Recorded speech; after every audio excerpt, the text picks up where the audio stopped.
नमस्कार, आप देख रहे हैं अपना बिहार, आपके साथ मैं हूं अली मतर। बुलेटिन में बात करेंगे बिहार की तमाम बड़ी खबरों पर, लेकिन सबसे पहले रुक करेंगे इस वक्त एक बड़ी खबर की। बिहार की सियासत में बहुत बड़ा बेईमानी संपत्ति का वार हुआ है। आपको बता दें कि यूं तो बेनामी संपत्ति के कई आरोप लालू परिवार पर लगातार लगते रहे हैं, लेकिन गुरुवार को जेडीयू नेता या जेडीयू के कोटे से मंत्री नीरज कुमार ने मीडिया के सामने आकर एक बड़ा आरोप लगाया। मीडिया के सामने दस्तावेज पेश कर सनसनी मचा दी। प्रेस कॉन्फ्रेंस कर नीरज ने आरोप लगाया कि जमीन रजिस्ट्री के दस्तावेज में तरुण यादव का नाम है। 1993 में 4 साल के तेज प्रताप के नाम फुलवरिया में जमीन की रजिस्ट्री हुई। इसके खरीदार के तौर पर तेज प्रताप के अलावा तरुण यादव का नाम भी सामने आया। तरुण को लालू यादव का बेटा बताया गया। इसके अलावा तेज प्रताप के नाम पर 1994 में 2 कट्ठा 16 धूर जमीन की भी रजिस्ट्री की गई। यह जमीन फुलवरिया के बलम चौधरी ने तेज प्रताप के नाम लिखी थी। लालू पर सगे रिश्तेदारों से अपने नाम जमीन लिखवाने का भी आरोप है। रेलवे और ग्रुप डी की नौकरी के बदले जमीन लिखवाने का आरोप उन पर लगा है। तेज प्रताप के नाम लालू के बड़े भाई मंगरू राय के बेटे ने भी संपत्ति लिखी। 2003 में तेज प्रताप यादव के नाम 8 कट्ठा 17 धूर जमीन की रजिस्ट्री हुई और आरोप यह है कि जमीन के बदले लालू ने रेल मंत्री रहते अपने भतीजे को नौकरी दी। इस जमीन में आप देखिए, जिनके नाम रजिस्ट्री हुआ है तेज प्रताप यादव और तरुण कुमार यादव, पेशर लालू प्रसाद यादव। ये तरुण यादव कब इनका बेटा हुआ और कहां है बेटा? वो बेटा है कहां? यह हम नहीं कह रहे, ये दस्तावेज कह रहा है। लालू प्रसाद जी के 2 सुपुत्र माने जाते हैं, एक तेजस्वी यादव जी, एक तेज प्रताप यादव जी। तरुण यादव कहां से आ गए?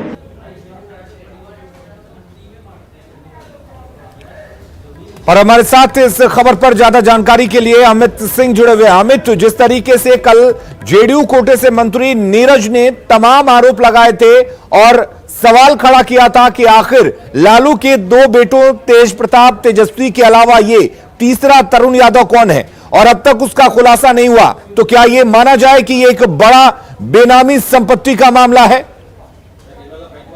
देखिए अलीम, सबसे बड़ी बात यह है कि आखिर जो मंत्री है नीरज कुमार जेडीयू के मंत्री हैं और कोटे से हैं, और इनके आरोप किस स्तर पे इसकी सच्चाई है, क्योंकि ये पड़ताल का विषय है और ये जांच का भी विषय है। क्योंकि आखिर जो बड़े आरोप लगाए गए हैं, न सिर्फ तेजस्वी तरुण और तेज प्रताप का मामला है, बल्कि पूरे लालू परिवार पर एक बड़ा चोट है। और ऐसे में आरजेडी खुलकर सामने नहीं आ रही है। एक बड़ा सवाल ये भी है क्या कि आरजेडी न सिर्फ न बचाव के मुद्रा में सामने आई है, न फिर वो जेडीयू पर हमला कर रही है।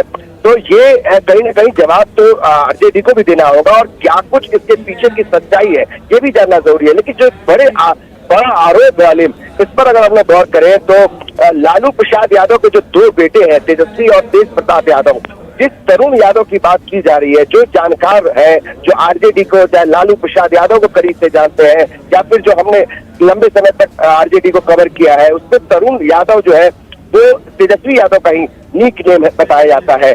तो कहीं ना कहीं एक बड़ा हमला जेडीयू की तरफ से है कि तरुण यादव अगर वो छोटे थे, यानी तेज प्रताप यादव की उम्र अगर 4 साल बताई जा रही है और उनके छोटे भाई है तरुण यानी तेजस्वी यादव, तो आखिर वो किस उम्र में रहे होंगे?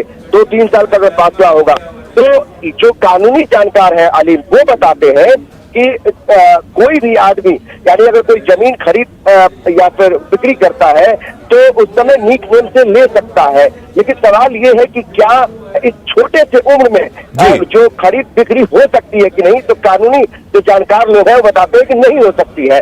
तो कहीं ना कहीं एक बड़ा लफड़ा हो सकता है, बड़ी परेशानी हो सकती है तेजस्वी यादव और लालू परिवार के लिए, जब ये अगर इस पर सच्चाई हो। लेकिन जेडीयू जिस तरीके से मुखर तौर पर इसको सामने लेकर आई है, जब कागजात सामने प्रोड्यूस की है, ये भले हो सकता है कि जांच का विषय हो, लेकिन आरजेडी के लिए बड़ी मुश्किल है क्योंकि चुनावी साल है और ऐसे में तेजस्वी यादव, लालू यादव के सेंटिमेंट को लेकर गरीबों और जो वोटर्स है उनके बीच में जाने की बात कर रहे हैं और ऐसे समय में फिर से एक बेनामी संपत्ति जो है उसका मामला सामने आता है और जेडीयू के पेशावर नेता माने जाते हैं नीरज कुमार और नीतीश कुमार के बेहद करीबी माने जाते हैं ललन सिंह और नीरज कुमार। ऐसी परिस्थिति में अगर वो प्रेस कॉन्फ्रेंस करके ये कागजात सामने रखे हैं तो इसकी जांच अलग है, लेकिन जेडीयू के लिए, आरजेडी के लिए माफ कीजिएगा, बहुत परेशानी है और आरजेडी का तमाम जो कुनबा है वो इस बात की तैयारी कर रहा है कि आखिर इसको किस तरीके से जवाब दे। तेजस्वी यादव से सवाल किया गया रांची में तो वो भी गोल मटोल जवाब देते हैं, यानी कहीं ना कहीं आरजेडी के लिए बड़ी मुश्किल है कि ऐसे समय में जब तेजस्वी यादव के चेहरे को लेकर वो चुनाव लड़ने जा रहे हैं, उन्हीं के नाम को लेकर एक तरुण यादव जैसे एक काल्पनिक तौर पर उसको रखा गया है, लेकिन निशाना सीधे तौर पर तेजस्वी यादव और लालू यादव है। अमित, आपके पास हम लौटेंगे, बने रहिए हमारे साथ, लेकिन इस तरुण यादव के मसले पर और साथ ही इस बेनामी संपत्ति के मामले पर तेजस्वी यादव ने क्या कुछ कहा, ये सुन लेते हैं। नीतीश कुमार जी से मेरा सवाल है, इनके एलचे बेलचे कौन होते हैं हम लोग नहीं जानते, ये तो नीतीश कुमार जी का कहना है। और नीतीश कुमार जी बीजेपी को क्यों छोड़ा था और महागठबंधन में लालू जी का पैर पकड़ करके क्यों गिड़गिड़ा रहे थे अगर भ्रष्टाचारी थे तो? लालू जी के दम पर आज मुख्यमंत्री बने हुए हैं और आज लालू जी को गाली दे रहे हैं। अमित, अगर तेजस्वी के बयान को सुने तो तेजस्वी ने सीधा जवाब नहीं दिया इस पर, उल्टा नीतीश कुमार पर आरोप लगाया कि अगर वो भ्रष्टाचारी हैं, उनकी पार्टी भ्रष्टाचारी है, तो फिर उनके पार्टी के साथ आखिर नीतीश कुमार ने गठबंधन क्यों किया, सवाल यह भी है। लेकिन इसके अलावा हम ये जानना चाहेंगे कि अगर तेजस्वी यादव का नाम ही तरुण यादव है और इस नाम पर बाकायदे रजिस्ट्री कराई गई है, तो क्या इसका जिक्र चुनावी हलफनामे में तेजस्वी की तरफ से दिया गया है? बिल्कुल, अब तो ये भी जानना बेहद जरूरी है कि क्या तरुण यादव जिसके बारे में जिक्र कर रहे हैं नीरज कुमार मंत्री, क्या इसका हलफनामे में जिक्र है कि नहीं? क्योंकि अभी तक तो जो 2015 के चुनाव में पहली बार तेजस्वी यादव ने राघोपुर से चुनाव लड़ा, उस समय तेजस्वी यादव की ही चर्चा थी, लेकिन जो जानकार होते हैं वो बताते हैं और घर में तरुण करके ही बुलाया जाता है तेजस्वी यादव को। तो क्या वाकई में हलफनामे में क्या कुछ है, इसका ये भी जांच बेहद जरूरी है। और ये अहम ज्यादा है हो जाता है अलीम कि आखिर ये तरुण यादव जब छोटा सा बच्चा था उस समय, तो उसके नाम से कैसे रजिस्ट्री किया गया, ये कहीं ना कहीं जो कानून के जानकार है बताते हैं कि इस तरीके से खरीद बिक्री जमीन की नहीं हो सकती है जब आप छोटे से मासूम हो, लेकिन अगर एक नीक नेम से आप ले सकते हैं क्योंकि उसमें उनके पिता का नाम होता है। यानी जब तरुण यादव के नाम से ये जमीन लिया गया उस समय लालू प्रसाद यादव के पिता के तौर पर मां राबड़ी देवी का नाम लिया गया था। जब वो स्कूल में गए होंगे तब उनका नाम चेंज किया होगा, जैसा कि जो जानकार है, कानून जानकार है, वो बता रहे हैं। लेकिन ये एक बड़ी समस्या हो सकती है जिस तरफ आप इशारा कर रहे हैं अनिल, कि अगर जेडीयू के मंत्री के जो आरोप है अगर वो सिद्ध होते हैं तो बेहद मुश्किल हो सकता है इस चुनाव में, 2020 के चुनाव में, जबकि आरजेडी। चलिए, हमें तो इंतजार रहेगा कि आरजेडी की तरफ से कोई पुख्ता जवाब इसका मिले जो आरोप जेडीयू की तरफ से लगाए गए हैं, जेडीयू कोटे के मंत्री नीरज कुमार ने लगाया है। इंतजार रहेगा उस जवाब का। बहुत बहुत शुक्रिया हमारे साथ जुड़ने के लिए। तो कुल मिलाकर अगर बात करें इस पूरे मुद्दे की, तो चुनाव से कुछ महीने पहले जेडीयू ने एक बड़ी मुसीबत आरजेडी के लिए खड़ी कर दी है। हम आपको दरअसल इस पूरे खबर को समझाते हैं। जन्मदिन पर संपत्ति का खुलासा कर जेडीयू ने एक बड़ा दांव खेला है। अगर देखा जाए तो जेडीयू का यह मास्टर स्ट्रोक साबित हो सकता है और आरजेडी के लिए काफी बेचैनी भरा होगा। अभी तक आरजेडी ने इसको पुख्ता तरीके से कुछ भी इसका जवाब नहीं दिया, इन आरोपों का खंडन नहीं किया गया है। कोरोना काल के इंतजामों पर बेबाक तेजस्वी को खामोश होना पड़ा है। तेजस्वी के पास कोई जवाब नहीं था इसको लेकर, इस आरोप को लेकर और करप्शन को लेकर ही नीतीश ने आरजेडी से नाता तोड़ा था। लेकिन उसी करप्शन को लेकर एक बार फिर से आरजेडी पर बड़ा सवाल खड़ा हो गया है। इधर एक और बड़ी खबर है, चुनाव से पहले जेडीयू, आरजेडी और कांग्रेस दोनों में बड़ी टूट की आशंका जताई जा रही है। हालांकि आरजेडी की ओर से इस आशंका को खारिज किया गया है। बहुत से लोग अभी संपर्क में हैं। ये तो भाग्य मेरा खराब था बच गया कांग्रेस, नहीं तो सब बहुत लंबा कांग्रेस साथ आता हमारे। कुछ ऐसी परिस्थितियां आ गई, नहीं तो बहुत लोग थे जो उस समय आने के लिए तैयार थे, और अभी भी लोग संपर्क में हैं, कांग्रेस के भी लोग संपर्क में हैं, आरजेडी के लोग। एक बड़ी टूट होगी, चिंता मत करिए। कुर्सी पर बैठे हो लालच कर करके, और उनके साथ जो ये बात कह रहा है वह भी लालची, अपनी पार्टी छोड़ करके लालच के बदौलत वहां गया है, वो त्याग नहीं है। राष्ट्रीय जनता दल एकजुट है, एक कार्यकर्ताओं की पार्टी है। इक्का दुक्का कोई होगा उसी तरह की, जिस तरह की कांग्रेस के अध्यक्ष पद के हटने के बाद लालच से जाकर के कुर्सी पर बैठ गए। हो सकता है यहाँ भी एक आध दो व्यक्ति, तो पूरी बड़ी जमात में चाहे जितनी जमात अच्छी हो, एक आध बुरे लोग शामिल हो ही जाते हैं। बिहार विधानसभा चुनाव के लिए सीएम नीतीश ने कार्यकर्ताओं को रोजाना 90-10 का फॉर्मूला सुझाते हुए यह दिया है। मामला मतलब यह है कि 90% समय का इस्तेमाल वो सरकार की उपलब्धियां बताने में करें, 10% समय का इस्तेमाल विपक्षी दलों की आलोचना का जवाब देने में करें।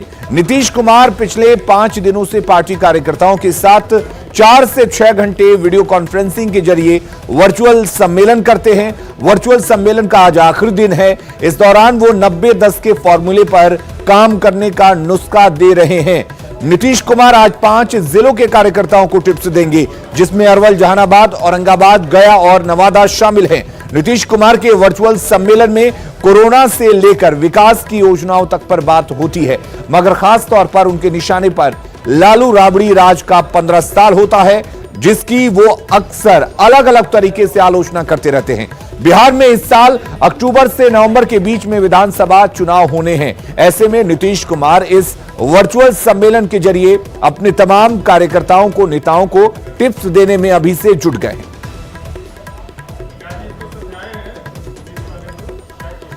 और इस खबर पर आज क्या कुछ होने वाला है, हमारे साथ अमित कुमार जुड़े हुए हैं। अमित, आज किन किन जिलों के कार्यकर्ताओं के साथ नीतीश कुमार वर्चुअल सम्मेलन में जुड़ने वाले हैं और क्या कुछ टिप्स दे सकते हैं?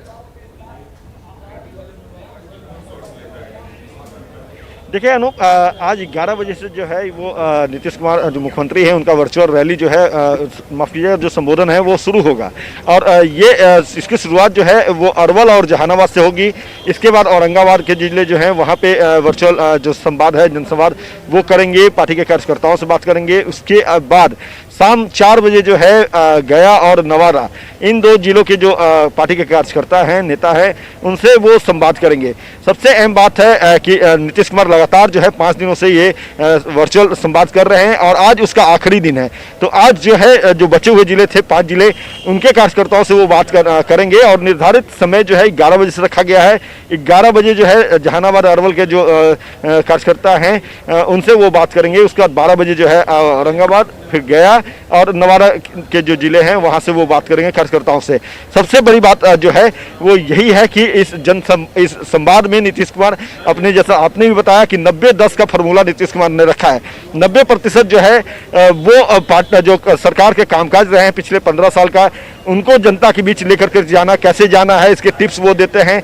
10% जो विपक्षी खेमे के जो लोग हैं, जो हमला कर रहे हैं, जो जिस तरह से लगातार जो है सरकार के जो है खामियों को उजागर करने की बात करते हैं, दम भरते हैं, तो उसको कैसे जवाब देना है, विपक्षी खेमे में बैठे जो लोग हैं उन पर कैसे हमलावर होना है। और ख़ास तौर पर जो 15 साल की जो यहाँ पे पॉलिटिक्स चल रही है, तो उसमें किस तरह से कार्यकर्ता जो है वो एक्टिव होंगे, कैसे जवाब देंगे, हमला बोलेंगे, पलटवार करेंगे। तो ये तमाम नीतीश कुमार लगातार 5वां दिन है आज और आज आखिरी कार्यकर्ताओं को संबोधित कर रहे हैं। बहुत बहुत शुक्रिया आपका हमारे साथ जुड़ने के लिए और तमाम जानकारी देने के लिए। तो इस बार ऐसा लग रहा है बिहार विधानसभा चुनाव से पहले तमाम जो रैलियां या तमाम जो इस तरह के सम्मेलन होंगे वो वर्चुअली होंगे, यानी कि तमाम पार्टियां जो है वो डिजिटल मोड के जरिए अपने कार्यकर्ताओं तक पहुंचेंगी। इधर बिहार में कोरोना का संकट है और कोरोना के संकट के साथ ही एक और मुसीबत बिहार में आ सकती है और वो मुसीबत होगी टिड्डियों की, जिसको लेकर सासाराम में किसान सतर्क हैं। टिड्डियों का दल यूपी के कुछ इलाकों में पहुंच चुका है। किसान फिलहाल उन्हें भगाने की कोशिश में जुटे हुए हैं। कुछ किसानों से बात की है हमारे सहयोगी अजीत कुमार ने। टिड्डियों को लेकर सासाराम में भी किसान सतर्क हैं और किसान अपने अपने खेतों से किसी माध्यम से टिड्डियों को उड़ाने की कोशिश कर रहे हैं। बता दें कि किसानों का कहना है कि उत्तर प्रदेश तक, यूपी के कई भागों तक टिड्डियां पहुंच गई है। ऐसे में यह जो इलाका है सीमावर्ती इलाका है और यहाँ भी किसान सतर्क हैं। आइए हम कुछ किसानों से बात करते हैं कि वे लोग कितना सतर्क हैं इसको लेकर। जी, क्या कितना सतर्क हैं आप लोग? यहाँ पर अभी तो उतना प्रकोप टिड्डी का नहीं है, लेकिन कुछ टिड्डी आ गई है। तो भिंडी, नेनुआ, ये सब जो खेती है तो सब्जी वाला, उसमें किसान लोग अपना दवाई वगैरह छिड़काव कर रहे हैं, गमछी से हुलाने का काम कर रहे हैं। तो टिड्डी जो है वो खेतों तक पहुंच गई है ना? अभी थोड़ा बहुत पहुंच गई है जी। एक आध गो नजर आ रही है कहीं कहीं, लेकिन उतना नहीं है। लेकिन हम लोग दवाई छिड़क के उसको काबू में किए हुए हैं। अच्छा, तो नुकसान भी पहुंचा रहा है क्या? हल्का फुल्का नुकसान कर रहा है। अच्छा। तो कैसे भगाते हैं उसको? हम लोग हुला के और दवाई छिड़क के, मशीन से दवाई छिड़कते हैं लोग और हुलाते हैं बस। तो क्या लगता है टिड्डी इधर आ गई है क्या? सुनने में आ रहा है कि यूपी तरफ से बहुत ज्यादा तादाद में टिड्डी आ रही है, तो हम लोग सतर्क हैं और दवाई छिड़ रहे हैं और हम लोग हुलाते रहते हैं, उसको भगाते रहते हैं। कीड़ा तो लग ही रहा है, सब पत्ती उत्ती चढ़ जा रहा है। टिड्डी कुछ दिखने में आ रहा है, 25% लगभग में आ गई है यहाँ पर। जी, तो किसानों का कहना है कि टिड्डियों का जो प्रकोप है यहाँ पर देखने को मिल रहा है और कुछ जो है वो खासकर सब्जी की जो खेती है उसको टिड्डी जो है प्रभावित कर रही है और जो उसके जो फूल हैं, उसके जो पत्ते हैं, उसको नुकसान पहुंचा रही है। तो इस प्रकार सासाराम में भी किसान टिड्डियों को लेकर पूरी तरह से सतर्क है। अजीत कुमार, न्यूज़ 18, सासाराम। और अब आइए जानते हैं कि आखिर इस टिड्डी दल से क्यों किसान खौफ में हैं। दरअसल दुनिया के 60 देशों में टिड्डियों की समस्या है। भारत में पाकिस्तान के रास्ते से ये टिड्डी दल यहां पर आते हैं और फसलों को नुकसान पहुंचाते हैं। बड़े पैमाने पर टिड्डी दल फसलों को नुकसान पहुंचाता है, जिससे किसानों को काफी नुकसान होता है। 1 वर्ग किलोमीटर में 4 से 8 करोड़ तक की टिड्डियां हैं। आप अंदाजा लगा सकते हैं कि कितना नुकसान किसानों को हो सकता है और इसीलिए समय रहते ही बिहार के किसान सतर्क हैं। अगली खबर का रुख करते हैं। लंबे इंतजार के बाद आज से दारोगा और सिपाही अभ्यर्थी प्रैक्टिस करने में मैदान में जुट गए हैं, मैदानों में पहुंच रहे हैं। लॉकडाउन की वजह से लिखित परीक्षा पास होने के बाद भी अभ्यर्थियों की प्रैक्टिस पर रोक लग गई थी, लेकिन अब एक बार फिर उम्मीदें जगी हैं। हालांकि अभी सिर्फ दौड़ की ही इजाजत मिली है, लॉन्ग जंप और गोला फेंकने की अनुमति नहीं दी गई है। लंबे इंतजार के बाद आज से दरोगा और सिपाही अभ्यर्थियों का प्रैक्टिस शुरू हो गया है और आपको दिखा रहे हैं वीर कुंवर सिंह पार्क में सभी कोरोना वायरस की वजह से जो प्रैक्टिस बंद किए हुए थे, आज से इनकी प्रैक्टिस शुरू हो गई है। और देख सकते हैं कि जो ट्रेनर हैं वो ट्रेनिंग दे रहे हैं और जो रिटर्न पास किए हुए जो दरोगा अभ्यर्थी हैं या सिपाही अभ्यर्थी हैं, उनके चेहरे पर जो है खुशी साफ तौर पर देखते हुए बन रही है, क्योंकि लगातार जो कोरोना वायरस है और लॉकडाउन की वजह से इन लोगों का प्रैक्टिस बंद था, जिसको लेकर अनफिट होने का डर सता रहा था। देख सकते हैं जो अभ्यर्थी हैं, पुरुष हो या फिर महिला अभ्यर्थी हो, वो लगातार इंतजार में थी कि कब परमिशन मिलेगा और हम लोग जो है प्रैक्टिस कर पाएंगे। हम बात करते हैं, क्या कहेंगे, कितना इंतजार करना पड़ा? काफी लंबा इंतजार करना पड़ा हम लोग को इसके लिए। 2.5 महीना तो हम लोग ऐसे बैठे पड़े थे कि कब रिजल्ट आए। रिजल्ट आने के बाद हम लोग को टेंशन था, तो फाइनली खुल गया लॉकडाउन, तो पार्क खुला है। तो हम लोग प्रैक्टिस सब रोज कर, हाँ, हम लोग लग रहा है कि प्रैक्टिस रोज कर पाएंगे, कुछ मतलब कि हम लोग फिजिकल बना पाएंगे, पास हो पाएंगे, चांसेस ज्यादा अब लग रहा है होने का। 2.5 महीना तो लॉकडाउन रहा, हम लोग के लिए तो बहुत ज्यादा प्रॉब्लम हो गया कि कैसे कैसे फिजिकल होगा। अब लॉकडाउन के बाद लग रहा है कि हम लोग कंप्लीट कर पाएंगे। फिजिकल कब होगा? फिजिकल का तो अभी डेट नहीं आया है। मेरा तो एसआई और ये कांस्टेबल दोनों है। शारीरिक दक्षता परीक्षा में हम लोग की काफी परेशानियां आई है। कोरोना वायरस के कारण 2 महीने 13 दिन हम लोग लगातार घर पे बैठे रहे। इसके कारण आयोग ने जून के तीसरे सप्ताह में प्रस्तावित कर दी है शारीरिक दक्षता परीक्षा। कहीं ना कहीं हम लोग के लिए फिजिकल के लिए समस्या है, इसलिए हम लोग वीर कुंवर सिंह हार्डिंग पार्क में हम लोग रेगुलर आज से आने का ये फैसला लिए हैं। हम लोगों को कम टाइम मिला है फिजिकल के लिए और कम से कम हम लोग सरकार से यही उम्मीद करते हैं कि कम से कम हम लोग को जुलाई के बाद ही फिजिकल लिया जाए, कि हम लोग प्रॉपर तरीके से हम लोग अपना पीटी का ध्यान दे सके, उस पर कोशिश कर सके, मेहनत कर सके। संभावित कब है? संभावित तो जुलाई के तीसरे सप्ताह में है, लेकिन अभी 20 जून को बोला गया है कि आयोग इस पर फैसला लेगा जल्द से। ट्रेनर है, उनसे ही बात कर लेते हैं। आपको भी इंतजार होगा कि आपके जो स्टूडेंट हैं वो प्रैक्टिस नहीं कर पा रहे थे, पीटी नजदीक है, जी अब आ गया, सबका नजदीक आ गया है तो और उनके लिए थोड़ा सा हम लोग को अब मेहनत करना जरूरी बच्चा लोग के लिए। अभ्यर्थी ये भी कह रहे हैं कि आयोग से जो है निवेदन करेंगे कि जुलाई में जो संभावित है पीटी परीक्षा उसमें जो है बढ़ोतरी किया जाए, उसकी तिथि बढ़ाया जाए, क्योंकि जो बीच में डैमेज हुआ है, जो प्रैक्टिस पर असर पड़ा है, उसको लेकर कहीं ना कहीं आयोग से जो है निवेदन किया गया है। उम्मीद करते हैं कि जो रिटर्न निकाले हुए अभ्यर्थी हैं इनको सफलता जरूर मिल जाएगी। कैमरामैन मनीष जुनेजा के साथ रजनीश कुमार, न्यूज 18 पटना। और अपना बिहार के इस बुलेटिन में फिलहाल के लिए इतना ही, लेकिन खबरों का सिलसिला लगातार जारी है। बने रहिए न्यूज 18 बिहार झारखंड के साथ।